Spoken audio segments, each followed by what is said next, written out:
DNA replication, stuff that you guys already know, transcription, translation, some molecular biology techniques that are used in the lab, and their clinical application. I'm going to go briefly through the methods, and I'll talk about the clinical implication. Gel electrophoresis is used to separate DNA, RNA, proteins, all the macromolecules, and it does that based on size and charge.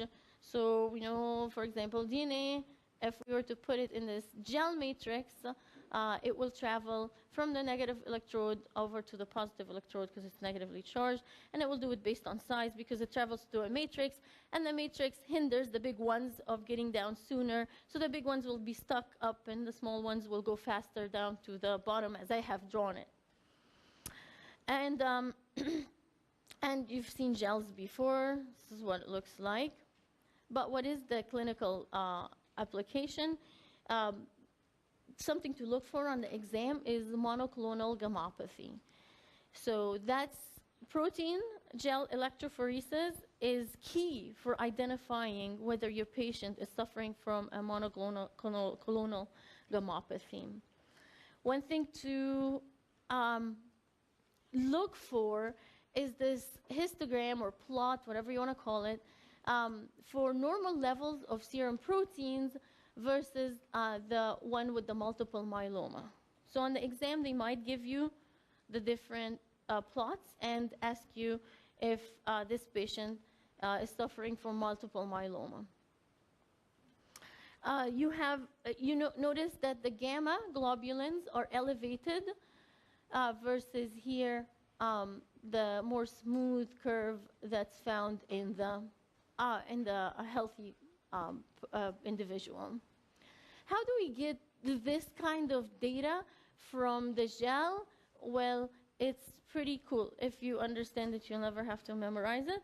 And what it is you run the gel, you take a picture of it, you scan it, and then based on that intensity and the relative quantity of the protein, it will generate, the computer will generate these bands for you, or these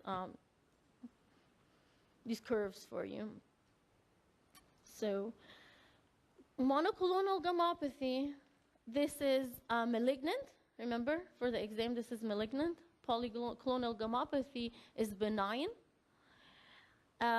This is, I wanted to tell you, this is someone will come, because they might not give you this, but they might give you something like a scenario of an old male with back pain at night, kidney failure.